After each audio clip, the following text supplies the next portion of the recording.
Olá, você se considera uma pessoa esperta em tudo que você faz?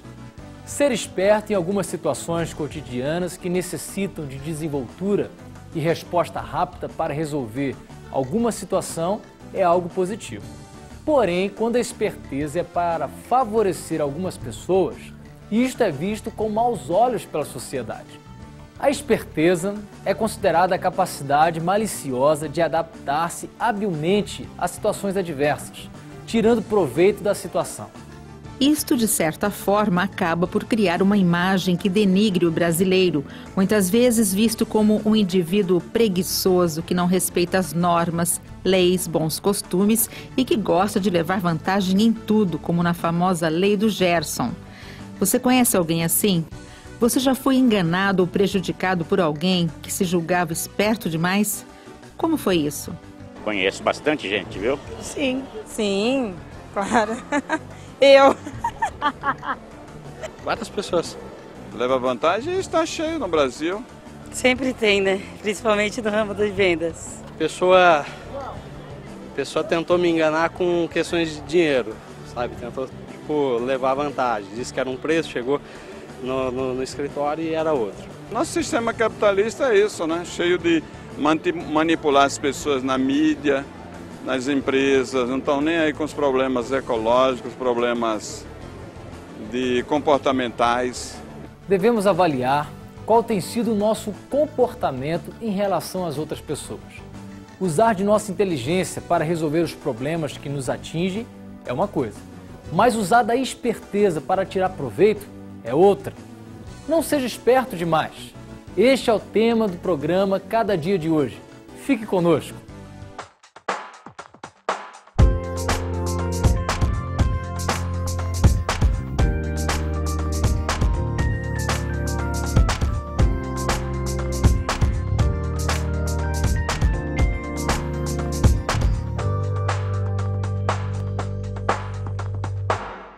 Não seja esperto demais. A palavra esperto tem muitas definições em nosso dicionário. Podemos definir a palavra esperto de duas maneiras: sagaz, vivaz, vivo, hábil, inteligente, ativo, ou astucioso, astuto, manhoso, velhaco, finório, trapaceiro. Em qual delas nós nos encaixamos? No Brasil, o termo esperteza muitas vezes é utilizado para definir a ação ou atividades do indivíduo malandro, que se utiliza do prazer do ser humano para resolver situações de forma maliciosa. Isto, de certa forma, acaba por criar uma imagem que denigre o brasileiro, muitas vezes visto como um indivíduo preguiçoso, que não respeita as normas, nem leis, bons costumes e que gosta de levar vantagem em tudo. Essa coisa do levar vantagem em tudo, ela tem uma dupla leitura. Ela é uma ironia no sentido de dizer que isso é um comportamento que as pessoas têm, mas que é uma coisa não recomendável, uma coisa que é considerada moralmente errada. E tem uma leitura, a leitura cínica, não irônica, que é a leitura de que é isso que acontece mesmo, quer dizer, isso que acontece na vida normal. A questão central é que isso tem que ser sancionado negativamente, ou seja, tem que ser fortemente recusado. Se é uma sociedade ética, é aquela que leva em consideração o outro. Eu não faço aos outros aquilo que eu não faria a mim mesmo. É o princípio cristão e é o princípio ético mais importante de uma sociedade. Junto ao jeitinho, a malandragem pode ser considerada outro modo de navegação social tipicamente, mas não unicamente, brasileiro. Porém, diferente do jeitinho, neste a integridade de instituições e de indivíduos é efetivamente lesada. Em termos mais populares, o malandro engana a vítima sem que esta perceba que foi enganada. Malandro é malandro, seja nas artes, no trato com as pessoas. A figura de Pedro Malassartes usa a esperteza como meio de vida. Astuto, cínico, inventivo. Essas são as características mais marcantes de Pedro Malassartes, personagem tradicional da cultura brasileira, interpretado também por Mazzaropi. Figura genial, Pedro Malassartes é capaz de criar estratagemas muito variados para enganar, burlar e lograr ricos, vaidosos, tolos e avarentos. Ele já vendeu uma panela que cozinhava sozinha, um ganso que previa o futuro e até uma árvore que brotava dinheiro. O registro oficial aponta 318 contos em que o malandro sempre sai vitorioso. Mas há quem afirme que ele é inesgotável em seus expedientes de esperteza e inventividade. Por mais que essa situação seja apenas uma história muito engraçada, não podemos nos esquecer que, infelizmente, muitos desses personagens espertos e malandros fazem parte do cenário político brasileiro que tem prejudicado toda uma nação. Políticos corruptos que usam de sua esperteza e malandragem para desviar milhões de dólares dos cofres públicos. Uma vergonha para o povo brasileiro. Será que o esperto terá sua consequência por seus atos maus? Não apenas no futuro, no juízo final, todos serão julgados pelos seus atos, mas também no presente, Deus já realiza os seus juízos. Quer dizer, Deus faz com que já neste mundo ela receba avisos de que o caminho dela, a esperteza dela, a maldade que está por trás da esperteza dela seja justamente punida. Às vezes pode demorar, mas lá na frente ela vai perceber, ainda nesta vida, que ela deve se arrepender disso e deve procurar um coração humilde diante de Deus e fazer o bem que agrada a Deus. Não seja esperto demais. Queremos continuar com este tema depois de uma breve pausa. Continue aí.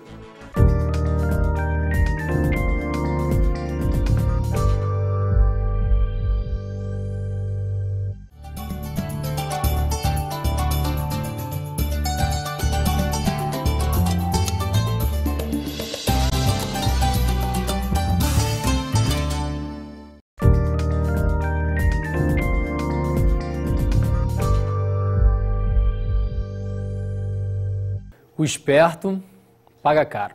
É um ditado que devemos levar em conta. Quantas vezes estivemos em situação complicada devido à esperteza de alguém? Ser esperto em situações cotidianas que necessitam de desenvoltura e resposta rápida para resolver alguma situação é algo positivo. Porém, quando a esperteza é para favorecer a si próprio ou aqueles ao seu redor, é vista com maus olhos pela sociedade. Se olharmos na história, podemos presenciar algumas situações de esperteza que prejudicaram muita gente. Centro de Estudos de Opinião Pública, Unicamp. Viemos até aqui para tentar esclarecer algumas dúvidas sobre a falta de ética na política. Qual será o motivo de tanta corrupção? Em todo lugar do mundo, em todo lugar, em toda a história da humanidade, houve algum tipo de corrupção e ela é da natureza humana, ou seja, as pessoas querem se aproveitar de oportunidades para ganhar mais prestígio, dinheiro, poder, em função de falhas, digamos assim, na forma como os homens controlam, regulam a sociedade. Há oportunidades, desde passar um sinal vermelho até roubar o dinheiro da saúde, que seria uma coisa mais grave, talvez. Então, você tem corrupção em todas essas dimensões do dia a dia, até das grandes corrupções, né? A falta de honestidade acaba prejudicando o bom funcionamento do país e, consequentemente, da sociedade, que muitas vezes deixa de votar por não ter mais confiança. Nesse caso, o que devemos fazer? Primeira coisa, o cidadão ser intolerante com a quebra dos princípios, né, na honestidade em geral, mas principalmente no cumprimento da legislação, da lei. Então, quando ele for rigoroso com ele mesmo, ele será rigoroso com todo mundo e será intolerante com qualquer tipo de corrupção, qualquer uma. Então aí sim a coisa começa a mudar. A população tem que sancionar isso de forma muito dura, senão o sistema político, a justiça vai deixar isso de barato porque ela responde àquilo que a sociedade cobra. Em meio a tantos escândalos políticos, muitas vezes ouvimos um líder falando que não sabia o que estava acontecendo bem ao lado dele. Será que nesse caso precisamos de penalidades mais rigorosas? Mesmo que ela não soubesse do que aconteceu, ela mesmo admite que ela deveria ter sabido.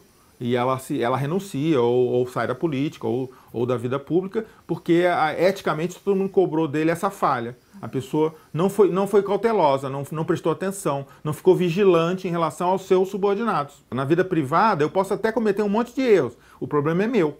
Se eu não fui vigilante, não fui atento. Agora, na vida pública, não. É costume dizer que o sistema político corrompe mesmo aquelas pessoas que entram na política com boas intenções. É possível ter ética na política?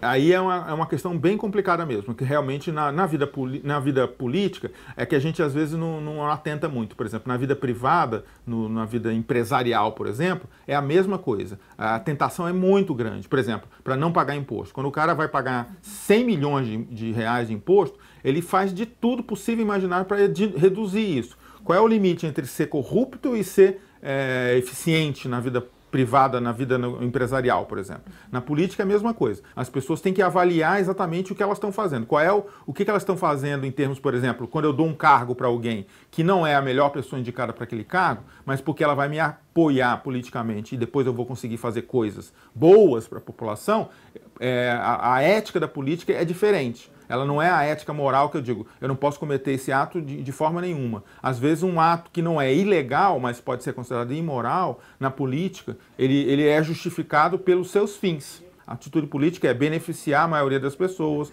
criar legislações favoráveis à melhoria social, econômica e cultural. Mas às vezes eu tenho que fazer pequenas coisas que podem ser consideradas na vida privada imoral, mas na vida pública podem ser consideradas um mal menor. Diante de todo esse caos político, cada um precisa fazer a sua parte. Devolver aquele troco que recebeu a mais, por exemplo, ou devolver aquele objeto que não te pertence. Antes de cobrarmos das autoridades, precisamos mudar as nossas atitudes. Com certeza, isso vai fazer toda a diferença.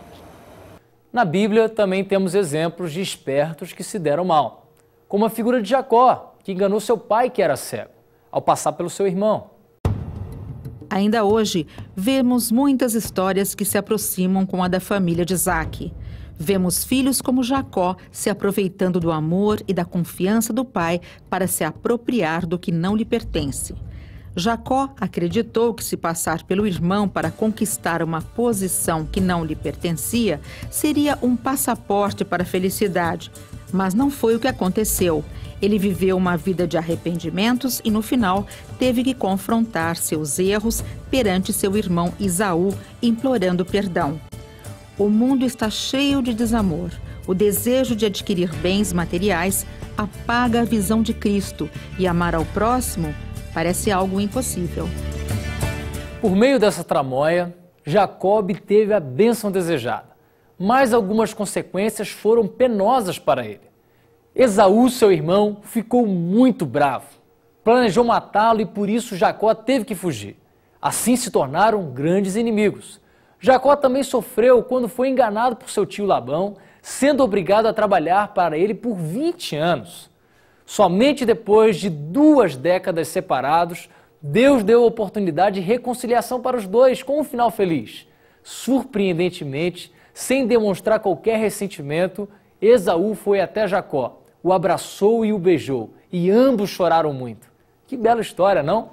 Não seja esperto demais. Queremos continuar com este tema com o reverendo Jeremias Pereira depois de um breve intervalo. Continue aí.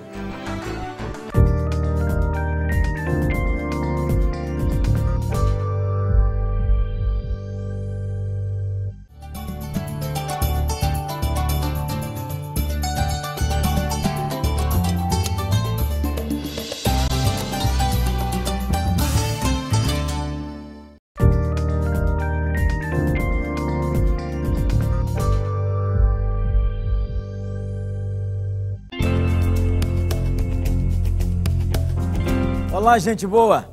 Não se esqueça, hein? Perto está o Senhor. É só invocar seu nome e Ele está pertinho de você. Ah, hoje você pode aproveitar e me dar um abraço. Você nem sabe por quê. É que março é o mês do meu aniversário. Aham! Você acredita que eu, em março, 58, sustância? Então é o seguinte, eu recebo presente só até dia 26 de março do ano que vem, pelos 58. Então você hoje aí faça uma oração a meu favor, tá bom?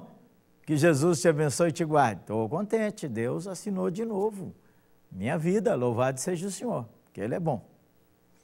Nossa conversa de hoje é sobre o assunto não seja esperto demais. O jeito brasileiro é um jeito maravilhoso, não é não? Mas um dos desdobramentos do jeito brasileiro é aquilo que o povo chamou a lei do Gerson. A gente quer levar vantagem em tudo e usa o argumento mais variado. Olha para você ver. Um dia desses, eu estava no aeroporto de Confins. Tinha que ir a Campinas para realizar um trabalho relacionado até com o nosso programa Cada Dia, e tinha dado uma chuva em São Paulo, uma chuva dessas chuvas que só dá em São Paulo, que alaga tudo e que perturba o Brasil inteiro, que São Paulo é assim, de vez em quando é São Paulo que abençoa o Brasil inteiro e São Paulo que perturba tudo. Pois não é que essa chuva toda, o sistema da companhia aérea caiu e bagunçou tudo no Brasil. Resultado? Atrasos de voo homéricos. E aí, as atendentes estavam fazendo o cartão de embarque na gente, que é tudo digital e tal, imprime lá na impressora, não é? O negócio sai tudo assim, bonitão. Ela estava fazendo à mão, voltou lá no tempo que a gente amarrava bode com milho. Naquele tempo antigão. Aí, quando ela está me atendendo, uma senhora assim, cinquentona, por aí, invadiu a fila e gritou com o atendente: eu sou cardíaca, eu fui operada e eu tenho a síndrome, não posso ficar sentada.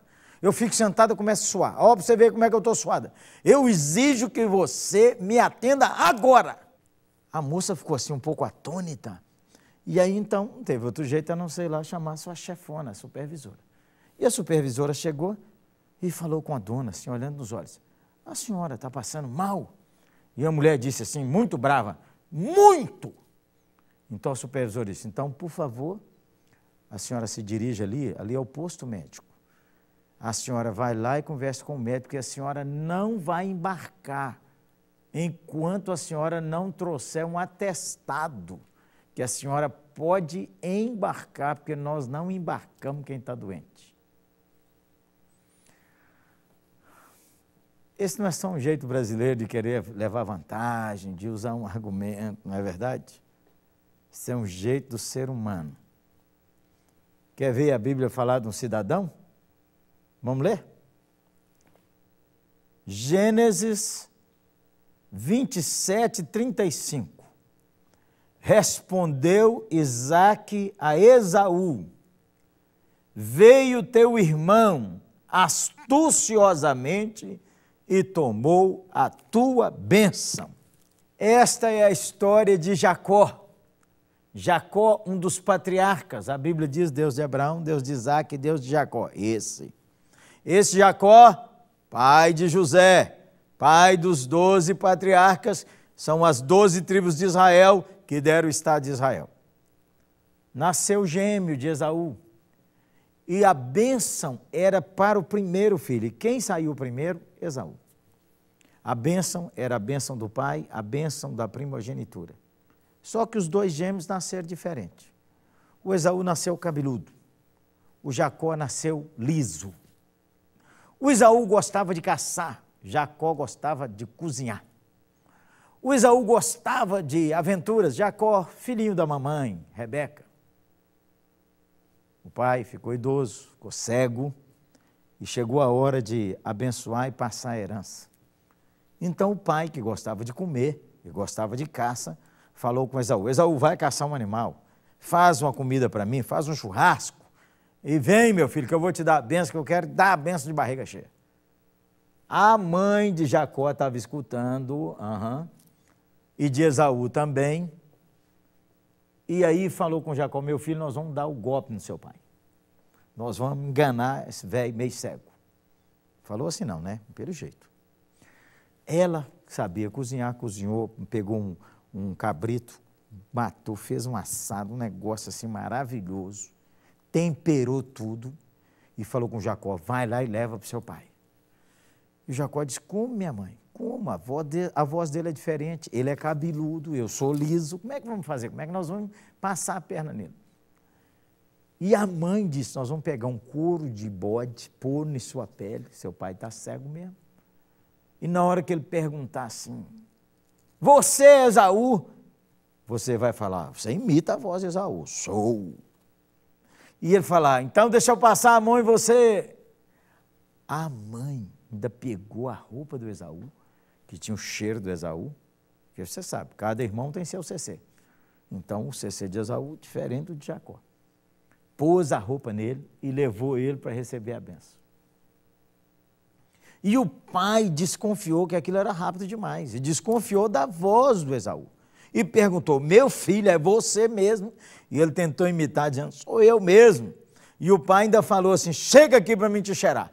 E quando ele chegou, o pai falou, mas o cheiro é de Esaú. É porque ele estava com a roupa do irmão. E aí ele pôs a bênção, abençoou, dizendo que ele ia multiplicar, que ele ia ser abençoado, isso, a bênção estava sobre ele. E quando acabou de comer e deu a bênção, Jacó saiu. Jacó saiu, chegou o Esaú e disse, meu pai! E aí a voz não era falsa. E o pai cego disse, o quê? Ele disse, meu filho! O texto da Bíblia que nós lemos, veio o seu irmão e astuciosamente, lembra da dona na fila? Queria dar um jeito de levar vantagem, passar na frente de todo mundo, furar a fila, pegar a bênção, no caso dela o cartão de embarque, isso aí, o argumento era que estava suando. Não esperava que a supervisora dissesse, vá no médico, dona. Não seja esperto demais. Sabe o que aconteceu com Jacó? Por causa disso, o irmão falou, eu só vou esperar meu pai morrer, que eu vou matar esse sem vergonha. A mãe fez ele fugir para longe, para a terra do irmão dele. Por causa disso, ele não viu a mãe morrer, nem esteve participando do sepultamento dela. E ele viveu longe dos seus irmãos. E aí ele foi pagando o preço disso. Ele foi enganado pelo sogro. Ele teve que trabalhar 14 anos para casar com a mulher que ele amava. Ele trabalhou 7, que era o primeiro trato, mas lá naquela cultura podia ter 2 esposas. E o pai da moça disse, eu não posso dar a mais nova para casar, tem que ser a mais velha. E aí ele vem enganando, enganando e sendo enganado, enganando e sendo enganado. Porque a vida é assim. Você sempre vai achar alguém mais esperto do que você. E se você achar que você tem jogo de cintura para derrubar todo mundo, uma hora dessa, o político corrupto encontra um jurista que não tem medo e que põe o nome dele no telão e todo mundo sabe que o cara era sem vergonha e ladrão. O que é que aconteceu com Jacó? O que aconteceu com Jacó é que depois de anos, agora já com filho, já mais velho, ele resolve voltar para a terra dele, porque tem uma promessa que Deus deu ao avô dele, Abraão, e ao pai dele, Isaac, que ele abençoaria a descendência. Porque Deus é assim. A graça de Deus transforma a maldição em bênção. É claro que você vai pagar o preço. É claro que você vai arcar com os resultados de suas más escolhas. E quando Jacó volta com sua família e vai ao encontro de Esaú, ele tenta enganar Esaú, manda uns rebanhos de presente, manda uns camelos de presente, põe seus filhos na frente, põe suas 2 esposas na frente, porque ele queria proteger ele. Mas naquela noite, antes de encontrar Esaú, ele ficou no Vale de Jaboque. E aí ele sabia que ele teve um encontro com Deus. Naquele encontro com Deus, a Bíblia diz que Deus tocou o nervo da perna. E ele descobriu que aquele ser era Deus e falou, o Senhor não vai me embora se o Senhor não me abençoar. Naquele dia Deus mudou o nome dele para Israel, um príncipe com Deus. Lutou com Deus e prevaleceu. A esperteza demais traz consequências terríveis para nós.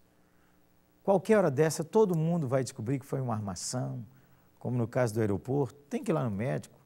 O médico vai dizer, a senhora não tem nada, dona, vergonha. Uma hora dessa, o político, o sujeito que faz a maracutaia, vai ser exposto. E se ele não for exposto aqui na terra, Jesus falou que não tem nada escondido que não vai ser revelado. Mas o melhor da história de Jacó é que pode acontecer com você e comigo. É que todos nós somos assim, todos nós queremos levar a vantagem, mas o encontro com Deus transforma a nossa vida. Nos faz uma pessoa quebrantada, uma pessoa dependente de Deus, que sabe que é Deus quem abre e fecha as portas. E que aquilo que o Senhor quer para nós, ninguém toma. Nem o inimigo, nem o amigo, nem o inferno, ninguém. O que Deus reservou para você será seu. Pare de querer passar a perna nos outros. Pelo contrário, a Bíblia diz assim: enquanto temos tempo, façamos o bem a todos. Ei, como é que você está andando? Então, mudar de vida, hein? A partir de hoje, fazer o bem e não querer usar o jeitinho brasileiro para passar a perna em ninguém. Não procure levar vantagem humilhando ou enganando os outros. Coloque sua vida nas mãos de Jesus e deixa Deus honrar você. Você vai ver como é bom, ao invés de ser Jacó enganador, ser Israel, um príncipe que tem a bênção de Deus. Vamos orar? Senhor, nós te agradecemos, porque em tudo nós podemos ser ensinados pela graça. Aprendi tanto naquela fila de aeroporto, de que muitas vezes a graça do Senhor é manifesta nos corrigindo, nos orientando através de uma supervisora. Foi isso que eu aprendi para o meu coração. Obrigado pela história de Jacó. E muitas vezes somos assim, nós queremos ir usando nossa força, nossa inteligência, para nosso jeito, para ir tendo vantagem. O Senhor nos ajude a depender do Senhor. Nos ajude a ser pessoas sábias, pessoas que dependem de Cristo, pessoas de coração bom, que ao invés de passar a perna nos outros, seguimos a Tua palavra. Enquanto temos oportunidade, façamos o bem a todos, principalmente aos da família da fé. Nos ajude hoje, a sermos bondosos para com alguém. Quero aproveitar o Senhor e agradecer também, porque o Senhor, na Tua bondade, se o Senhor se agrada e nos concede mais um ano de vida, bendito seja o Teu nome. Que o Senhor abençoe a casa de cada um dos nossos telespectadores e onde cada um está, seja abençoado pelo Senhor, em nome de Jesus. Amém. Gente boa, programa Cada Dia, lembrando você, não esqueça, hein? Perto está nosso Senhor Jesus Cristo. Fale com a gente, ó, o nosso 0800 vai aparecer aí na tela agora, viu? Liga pra gente, é de graça. Ou então manda uma mensagenzinha aí pelo nosso site. Agora, se você mora em Belo Horizonte, você nunca foi na 8ª Igreja Presbiteriana? Não pode perder, gente boa. 8ª Igreja Presbiteriana, ali, ó, em frente ao Minas Shopping, perto do Hotel Uruminas. Domingo, 7h30 da manhã, 9 horas, 10h30 e 19 horas. Espero você lá para um abraço, hein? Não esqueça, hein? Se você é de fora de Belo Horizonte, se for a Belo Horizonte e não for 8ª Igreja, perdeu a metade da viagem. Um abraço, hein? Que Deus te abençoe. Deixa Deus te honrar. E não saia por aí passando a perna no povo. Deus te guarde.